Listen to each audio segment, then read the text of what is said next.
Okay, so Wednesday night we were booted out of the Champions League by Manchester City, and it was a complete rout, 4-0. And there's no positive words to describe the performance because it was atrocious from start to finish.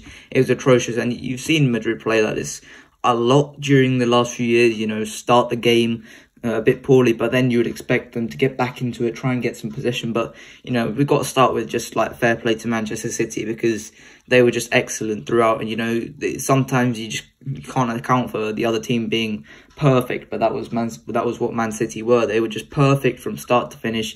Pressing, they were so good. Every time that we tried to boot it upfield, we just couldn't regain the possession. We couldn't press them at all. They were just unpressable. Every pass came off of them, and they were just imperious in the way they were defending as well. So it was just like Manchester City were perfect. And ultimately at the end of the day, when Manchester City are that perfect, not many teams in the world can beat them, I don't think, and it showed because we definitely couldn't beat them on that night. We could have set out differently, but I think ultimately Manchester City were perfect in that game. So what are your thoughts on Manchester City's performance?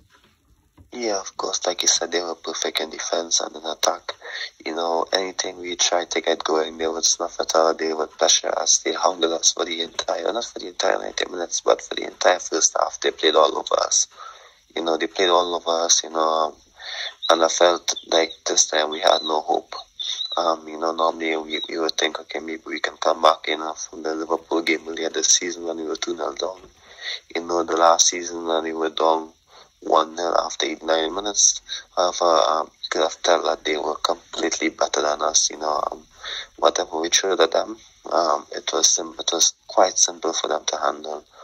And I think it was a bit sad to look at as a fan, from a fan and a player perspective, because of course we didn't offer much except for a couple of long distance shots, in my opinion.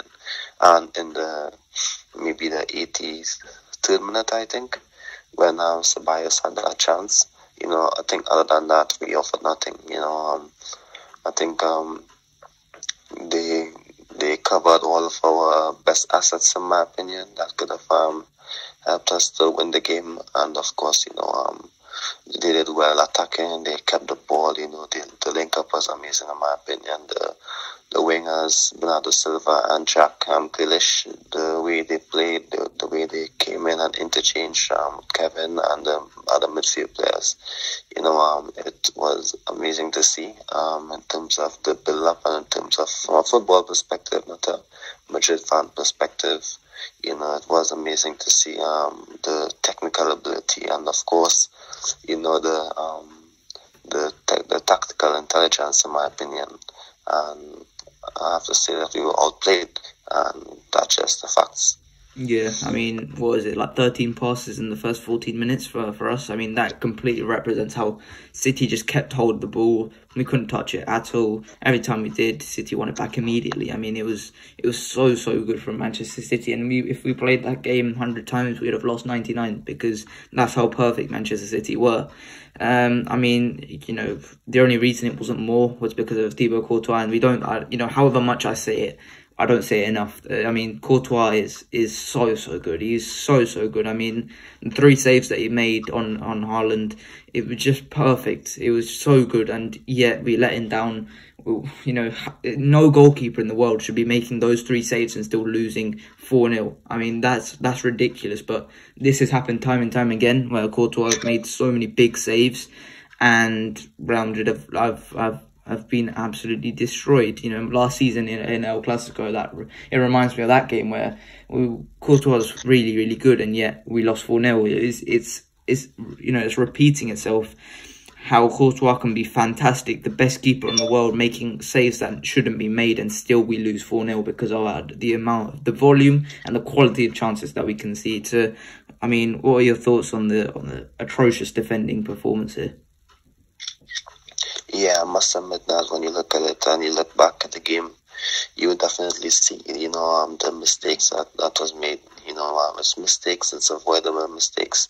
We lost a lot of runners. I'm not too sure exactly why, that was the case, because sometimes when Madrid play, they're so good defensively, then sometimes their mistakes.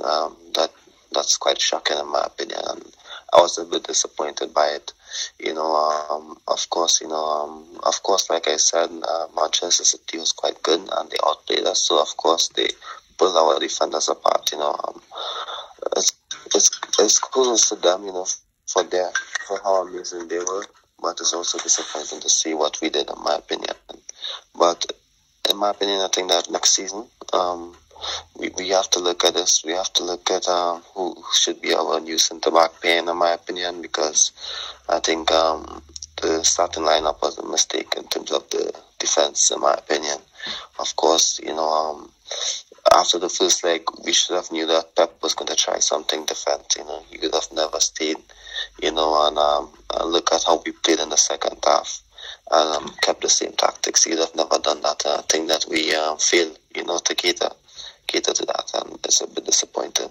Yeah, I mean, the difference was Pep was proactive and we were reactive, and we didn't even react. So that's the difference, and that blame has to start with Carlo Ancelotti, because the setup was just poor and it was naive.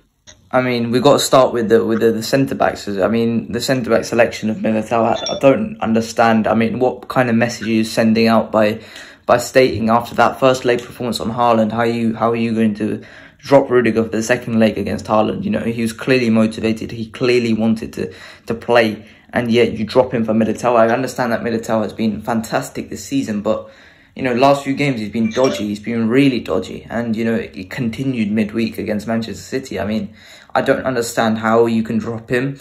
Then you got to move on to the midfield selection. I mean, like I said, Pep was proactive, we were reactive, and we didn't react. And that midfield is the main sole reason. By assuming that you can play that midfield against Pep again, it's stupid, because last season we went into the game with Kroos as the DM, and see how it happened, see how it unfolded. It should have been 7-3 last season, and yet we decided to roll out again, and we got absolutely torched for that. We got absolutely torched through that midfield. We couldn't regain possession, and we couldn't pass it forward. We could not get out the press. We could not cope with City's physical dominance, City's athletic dominance as well. We couldn't cope with any of that.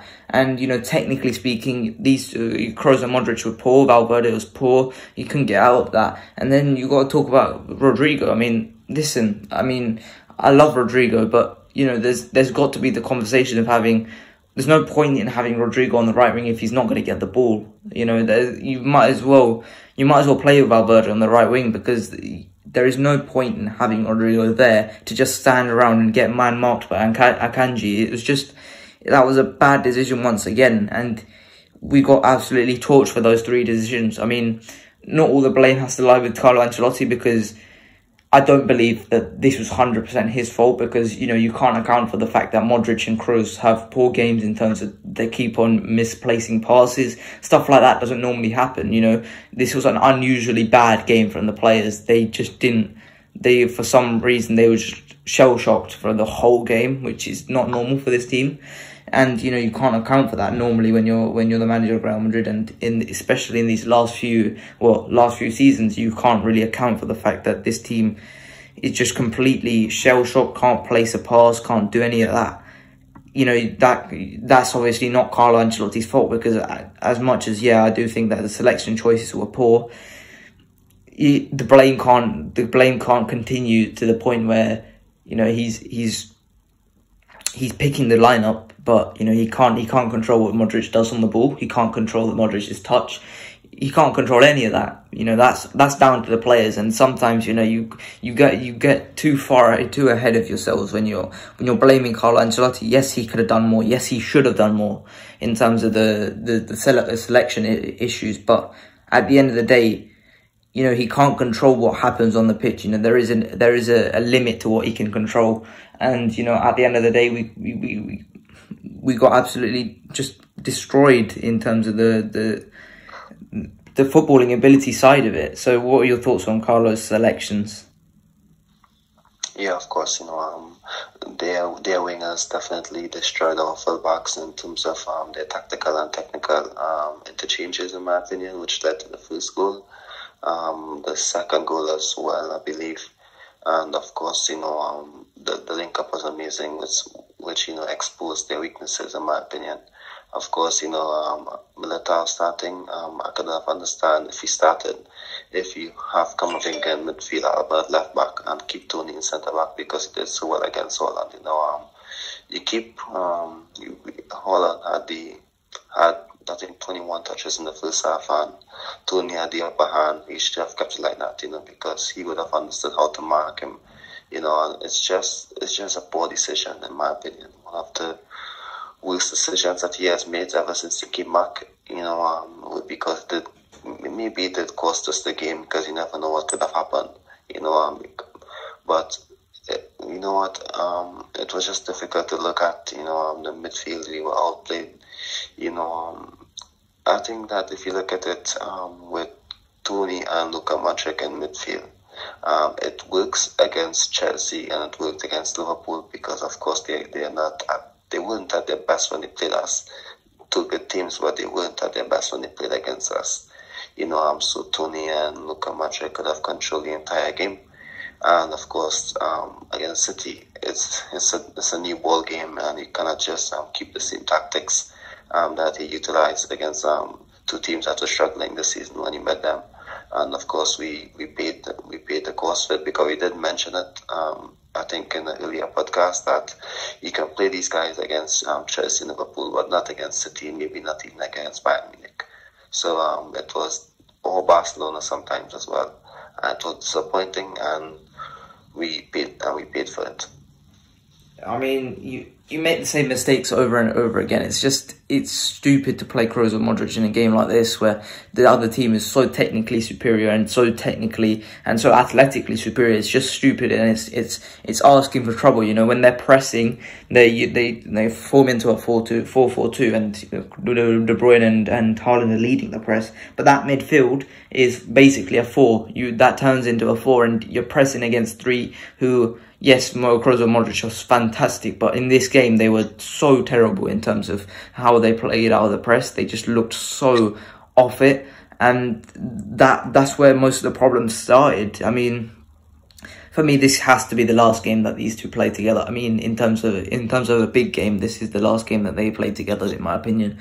I physically don't understand how you can stick Kroos or Modric in a midfield anymore after that performance, because they were technically outclassed and they were athletically just dominated in this game. Because even someone like Gundogan shouldn't be absolutely athletically destroying you, but Gundogan and Rodri, they're such intelligent footballers that they knew how to get the best out of themselves, and really rubbing the weaknesses out of those two.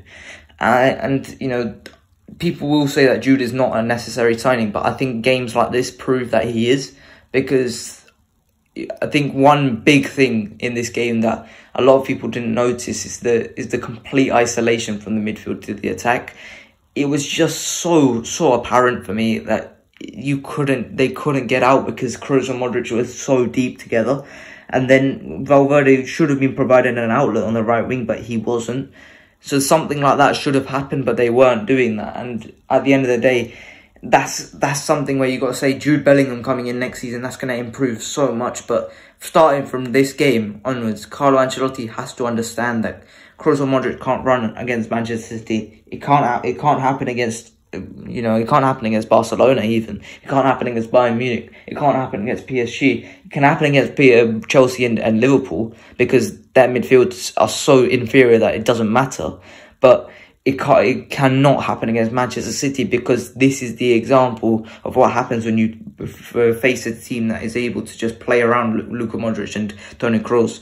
And next season, I expect to see a midfield 3 of Camavinga, Bellingham, and either Kroos or Modric, because for me it's telling, and I think Tchouaméni has to feature next season as well. He has to step up his performances 100%, but he also has to be given the time and the space to do whatever he wants. So, what are your thoughts on the midfield?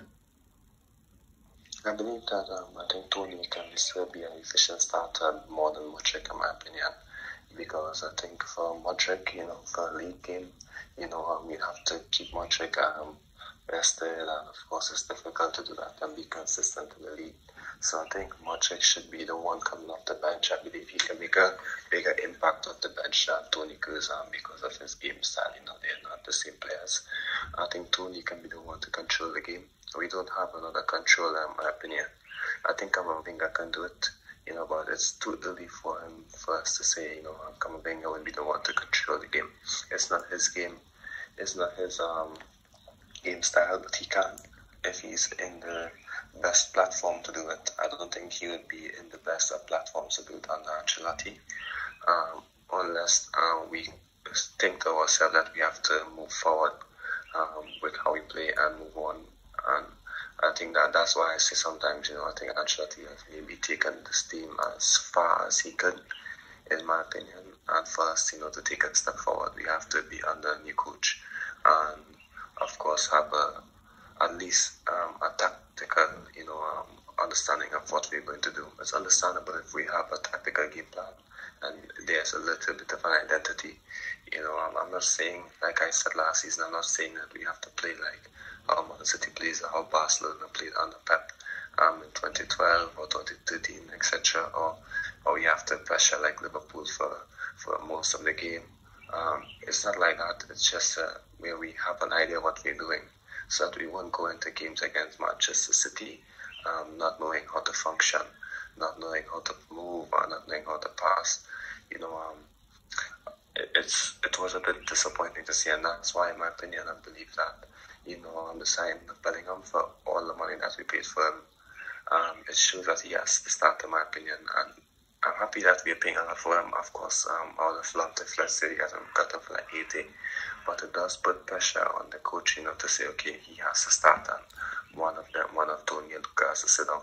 I think it should be Luka Modric. In my opinion, like I said, we need a controller. Luka Modric can make a better impact off the bench than Toni Kroos, in my opinion. And let's be honest, if you tell me if we're going to lose Luka Modric and get Bellingham, of course we take it because Bellingham has, let's say, 5 to 10 years at the club, which can be impactful because he's still 19. I think we spoke about this, I think 2021, I believe, when we just started out. We said, would you trade Luka Modric for a young midfielder? I think that's after the Chelsea loss when we got knocked out and Outplayed. And we said, yeah, we would, not because we don't like Modric or we don't believe that he's good enough to continue contributing, but I believe that we need to shift, our game plan. We need to shift what we're doing, and the young guys is the future. If you're looking at it, Madrid won in the Champions League last year is amazing, but it was a bit of a glitch in the matrix. Normally the best team normally wins the Champions League, and it's the teams that have a tactical identity would normally win the leagues, would normally find the Champions League and take a step forward, unless you have like Cristiano Ronaldo at his best, Lionel Messi at his best, or Mbappe or Holland at their best, and give them a platform to shine if you don't have a tactical identity. So I think that's all. Vinicius, of course, I believe Vinicius Junior is one of the best players in the world. So yeah, I mean, we've got to talk about Rodrigo. I mean, this is not a criticism on Rodrigo. I mean, at the end of the day, Akanji played so well, he pocketed him. But to be in the position where Akanji is pocketing you, and, to have that deliberation before the game, Valverde or Rodrigo on the right wing, one of our main arguments for putting Rodrigo on the bench is that he has more impact of the game. And we looked at the players coming off the bench compared to the players coming off the bench for Manchester City. It's ridiculous, because if you look at our players coming off the bench, who was it? It was Tchouaméni coming off the bench, Ceballos, Lucas Vazquez, Marco Asensio. Coming off their bench was Julian Alvarez, who scored, Riyad Mahrez, Phil Foden. I mean, players that come off the bench, I don't make enough of it, but, we need more depth. We need more depth. And having a player like Rodrigo, he's so good. He is so good technically. it shouldn't be an argument for him coming, playing in a game that he's good off the bench. That should not be an argument whether he should start on the bench or start in the lineup. That should never be an argument for a club like Real Madrid. It should never. He is so good, but the fact is that we need him off the bench. That should not be an argument. This is something that really bugs me, because we need another attacker. It's so apparent that we need someone off the bench, because that's become an argument. You look at Manchester City. Pep's not like, oh, should I play Bernardo Silva or should I put him on the bench because he's more useful off the bench? Pep's never like that. Pep just plays his best lineup. He plays the best lineup in best form. But we can't do that because we don't have the depth. We do not have the depth. We can't drop Rodrigo for Asensio because it's a major drop-off. However, we can't drop Asensio for Rodrigo because we have nothing off the bench then. I mean, that's the difference, pure and simple. We need someone, a fourth attacker off the bench to do us some good, because I don't know who that's going to be. I don't know. I don't agree with the DRB because I don't think he's suited to La Liga at all. I don't think Moussa Diaby would fit in La Liga at all, but nonetheless, we need a fourth attacker, because Rodrigo, in games like this where Rodrigo is pocketed by Akanji, we need an alternative, and we don't have that right now. We do not have that at all. So, I mean, who have you got in mind as an alternative? Because I don't know. I really don't know who would provide an alternative. I know you're a fan of Arribas, and so am I, but I just don't believe that can happen next season. I mean, if you look around Europe, there isn't much either. So what are your thoughts on that fourth attacker argument?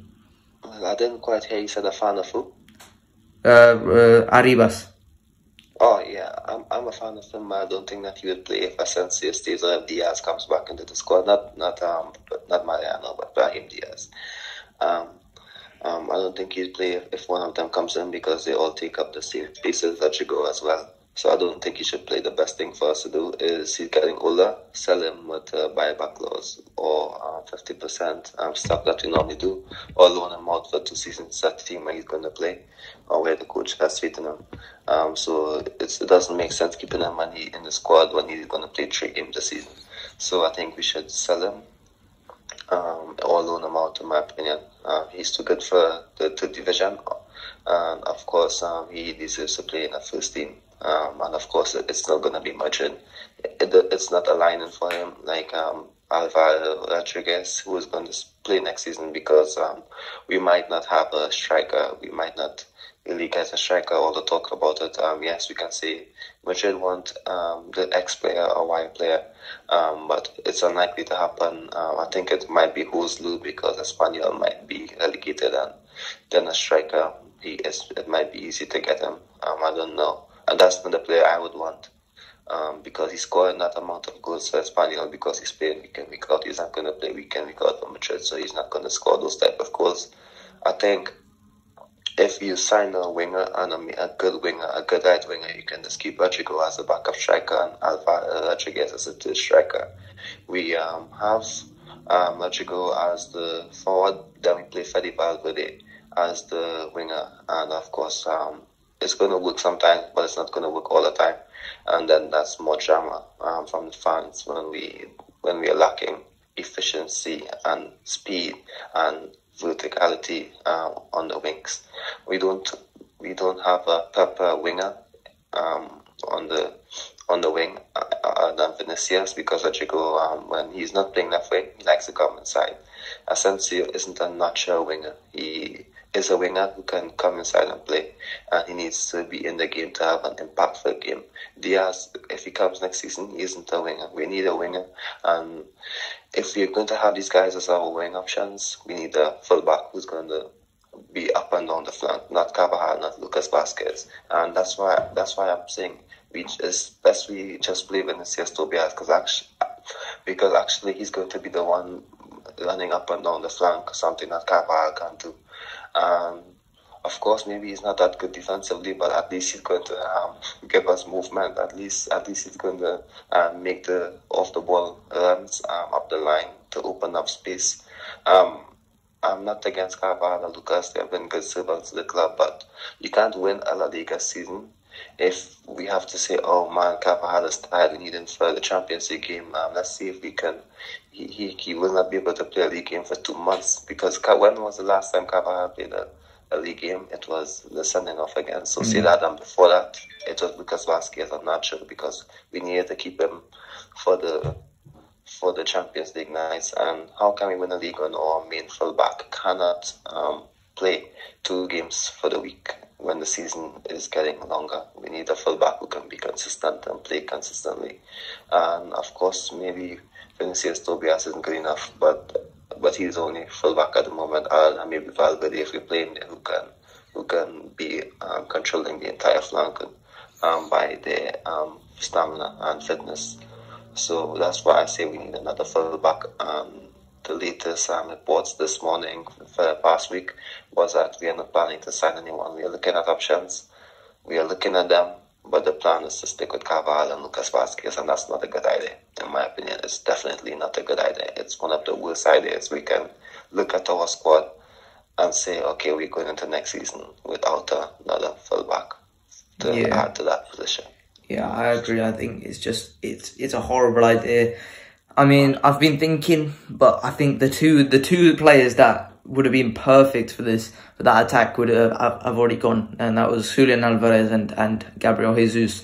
These two would have been so perfect for us, but they've obviously went last summer because we didn't have an EU spot available for them. So a non-EU spot, sorry, available for them. I mean, you look at the striker, Benzema really struggled. You know, he was slow to everything. He couldn't get the ball and turn. He couldn't do any of it. And you know, it's games like these where I say you've got to find an alternative. You've got to find an alternative. And you look in the market, there's not much. You know, people have been.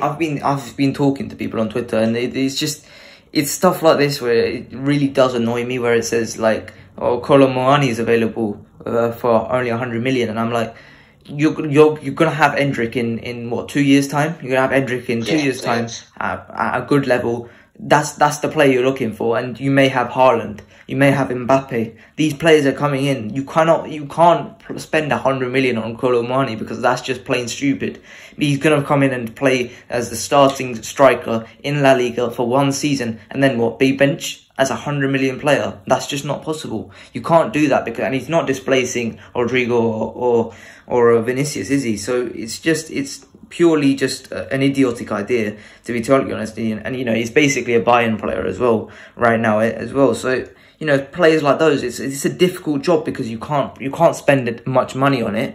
He's got to do a good enough job to rest Benzema, and you can play him in La Liga. He's got to be a quality striker who can hold up the ball, can do everything. But he can't you know, displace Endrick either. He can't become the main striker. It's a difficult job. It's a very difficult job. I've got 5 players here. Roberto Firmino, obviously on a free yesterday, scored a goal for Liverpool in their draw against Aston Villa. He's obviously such a silky player, and you know, really good on the ball. But you know, a bit older, and most of these are older. But I think, you know, he would be a nice signing on a free transfer. Joselu, obviously you spoke about Joselu. He's obviously not ideal, but he scores goals.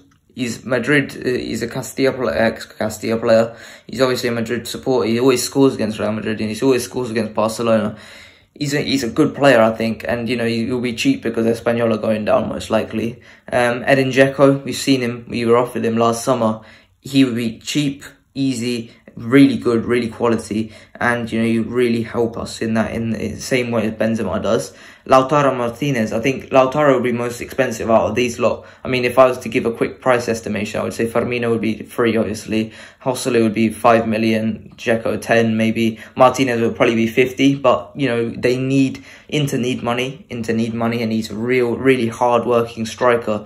Lautaro Martinez really gets up against the defenders, really good hold up play, and you know, at points he's so electric. He's very inconsistent at points, and I do criticize him for that, but he's a really good striker, Lautaro Martinez, when he's at his best. You know, he's one of the best in the world when he's at his best. So, you know, for 50 million, I think, you know, that would be a good signing, Lautaro Martinez. And then probably my favourite out of the lot, Paulo Dybala. he would cost 13 million. That's the release clause to foreign clubs, I think it is. Or is it foreign clubs or is it Champions League clubs? One of the two. He's really cheap alternative. Can play on the right wing. Can play in that 10 if we need to. We need to switch formations. Brings us that alternative, and he's quality. He's just quality. He's been fantastic for Roma. It's been his best season since probably 16-17 at Juve, maybe 17-18 at Juve. But he's been so good, and he's one of my favourite players outside of Real Madrid. So, you know, what are your thoughts on these 5 players? And, you know, I mean, the striker market is really thin, but what would you say for these 5 players? I think the best option, I forgot to mention it when I gave my opinion. I think Firmino is the best option because we're not paying. It's a short-term option. I think, for example, if you look at the market, the best strikers, like you said, Julian, who went to City, I think that non-EU thing really messed us up because as soon as the season started, Vinicius, Adam Militao, and Rodrigo all got their passports and they were eligible. So maybe if that would have happened earlier, we would have had maybe Julian or Gavi or Xavi Jesus. But Firmino is the best option because, of course, we have entry coming in. Rodriguez in the academy could be an option, in my opinion. That's 2 young attackers who can make an impact. I think if Firmino comes in, he can play with another striker because of his link-up play and because he can drop deep as well. And then Benzema can maybe stay high up the pitch. I think Firmino is the best option. All the other options like Dusan, Vlahovic, if Juventus would like to sell, they would want money, a lot of money from him. Hugo Etike, before he went to PSG, would have been a good option, but he's gone now and he's struggling for game time and consistency in PSG. But we're not going to negotiate with PSG, so that's gone. I think Martinez at Inter would be a lot of money, although he'd be a good option. Post-Blue, like I said, he's not ideal because he's not going to play, which means there's a high chance he's going to be the next Mariano Diaz, in my opinion, if he comes in and he's just not playing and he's struggling for consistency. It's not the same to be a backup striker at Madrid than to be a backup striker or to be a starter at Espanyol. It's not the same thing. It's a new circumstance, and for me, Firmino's the best option. He can play behind the striker. He can sometimes, be a facilitator, out and out striker. It's not going to change too much if he is swapping for Benzema. Benzema is injured or tired or whatever. There's not much on the market now that's going to accept what we're offering in terms of the game time and, of course, the wages. So that's why I say Firmino is the best option. But I highly doubt that we're going to sign him. Dzeko, I guess Dzeko is a good option, but I think Dzeko might want to continue starting somewhere because he's starting for a big team. So I don't think he'll want to leave to come and sit down on the bench. So I think that's honestly it. It's Firmino, those two. And of course, we just stick with Rodriguez from the academy. There's nothing else I can say that where we can sign a player for a cheap cost. But I do believe that there's a lot that we need to work on, not just a striker position. Of course, you can say if we sign João Cancelo, we can maybe get away with he can just plug gaps for maybe a couple of seasons. There's so many things that we need to do. And as a striker market, if you look at what Madrid is willing to do, there isn't much options available. And Dybala as well. But I think if I was to mention, when you mentioned Dybala, that if Chelsea, I was thinking to mention Kai Havertz after, but if Jose wins his cup and Roma is in the Champions League, I think Dybala would stay for one final season. Yeah, I mean, it's been fantastic for Dybala at Roma, but yeah, I mean, right back as well. We've spoken a lot about right back. I don't think we need to continue with that one. I mean, otherwise, 4 games left of the season at the time of recording. Obviously, we're playing Valencia later, and I'm not sure when this is going to come up. Yeah, it's got to be just testing new things, make your life easier until for next season, Carlo Ancelotti, because I do think we have to finish second. We can't finish third behind Atleti, but at this point, try some of the Castilla players, try something new. You know, I'd said try Fede at right back, because in the games like that, it just does make me doubt his ability to play centre midfield in the tightest of technical battles like that. I don't think he can play central midfield. I think, you know, playing a right back, I think he would really flourish. He's got the attributes to do that.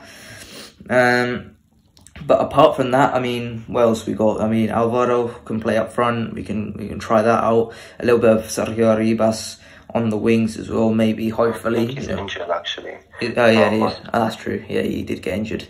So that means he won't feature. But, you know, just, you know, Rafa Marin is, you know, highly touted. Vinicius Tobias, give him a go as well. You know, Carlos Tutor from Castilla, keep giving these guys need opportunities. You know, they need a verdict on their futures, and so, you know, try and help yourself with that decision by playing them in the first team, seeing what they've got to offer. Because, you know, there's no point making a decision on Vinicius Tobias based on Castilla games. You know, you might as well make that decision easier by playing him in some of these final few games. So, I mean, yeah, it's just, you know, play the season out.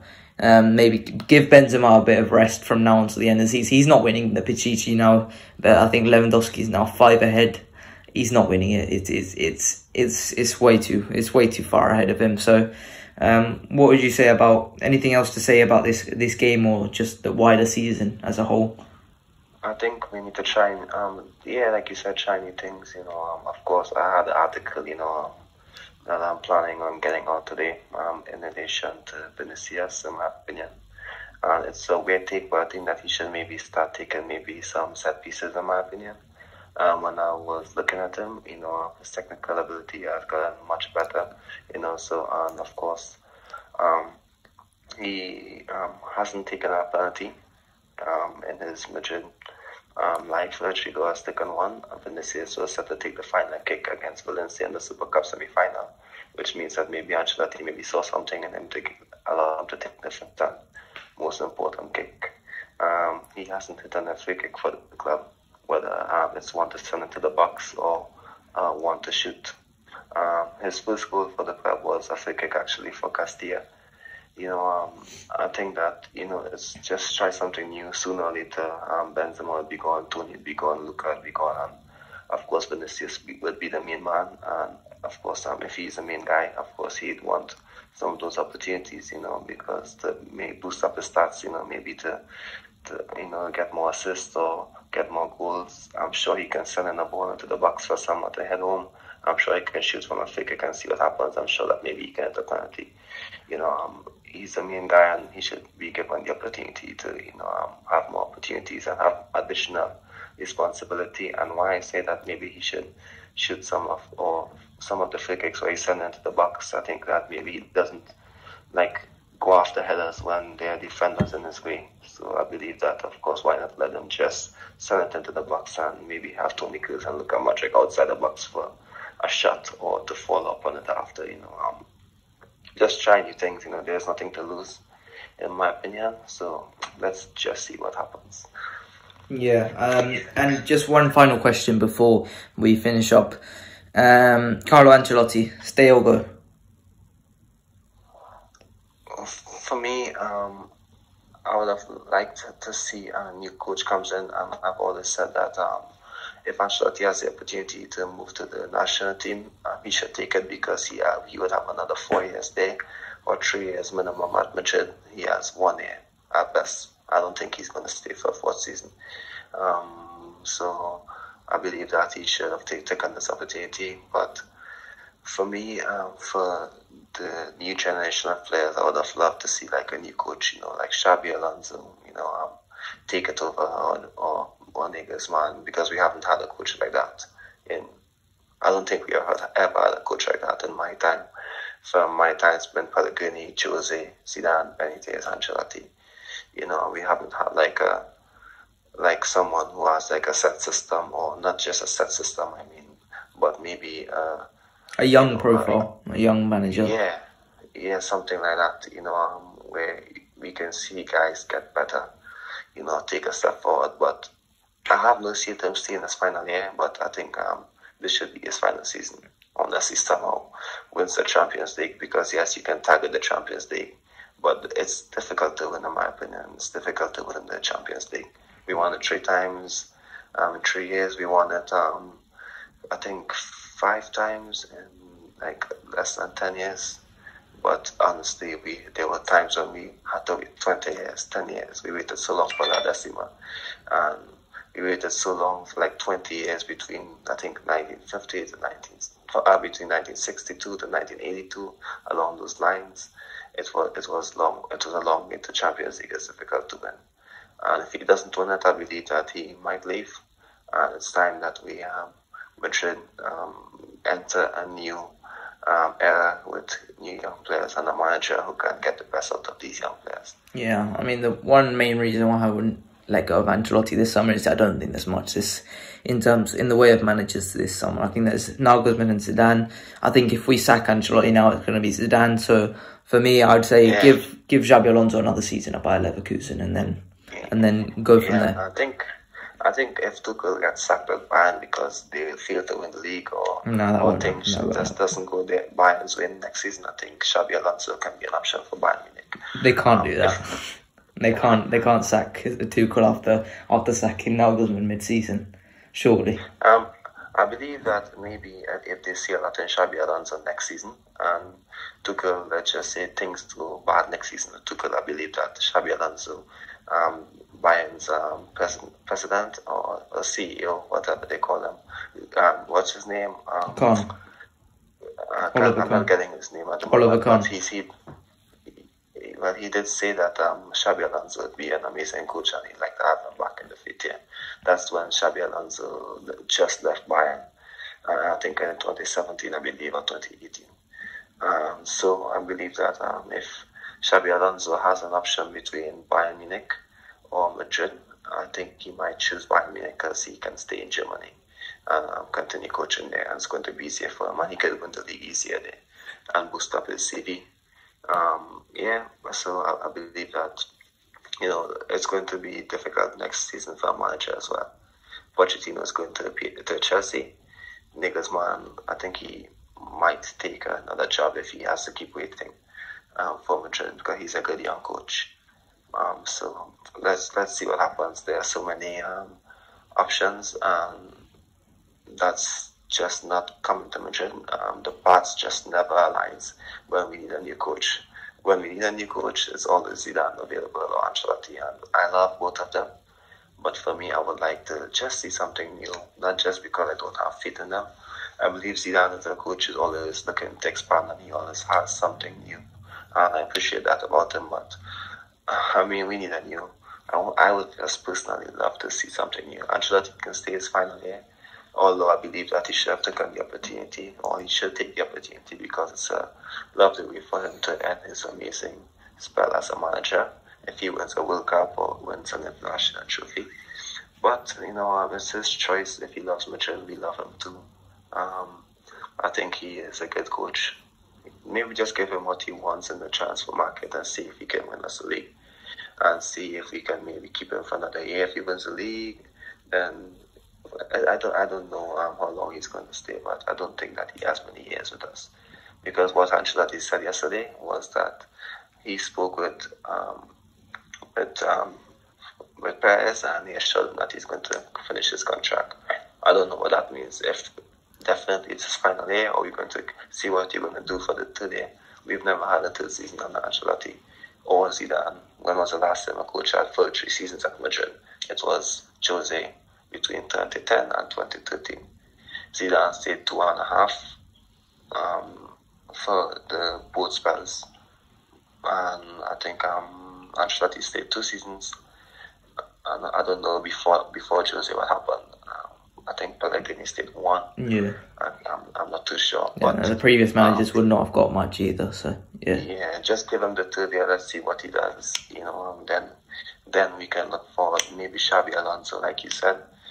There's Nagelsmann. If he doesn't take an opportunity, my hunch is that he would, take an opportunity. A big team would sack their manager next season. It always happens. So You know, let's see what happens. There isn't much on the market. I'm not going to take anyone just for taking them sake. You know, so for me in the future, it's either, you know, Xabi, Alonso, Pochettino's going to Chelsea, so I've just cancelled them out. Or Nagelsmann. So Xabi Alonso or Nagelsmann, and that's it. You know, for now, in my opinion, honestly. Yeah, I have to agree. So that is it for today. If you want to go follow Sean on Instagram, we haven't plugged your Instagram for a while, so go follow RealMadridCommittee on Instagram. The link is obviously in the description. If you got any ideas for the podcast, obviously that is basically the end of the season. If you got any ideas you want us to do as a podcast, we're obviously open to hearing your ideas, so please do let me know in the comments. Apart from that, you will obviously get your weekly next week and then probably the week after as well. So last week I was unwell, so I couldn't do one last week, but yeah, that is it for today. I hope you guys enjoyed. Please like and subscribe, and I'll see you guys later. Bye bye.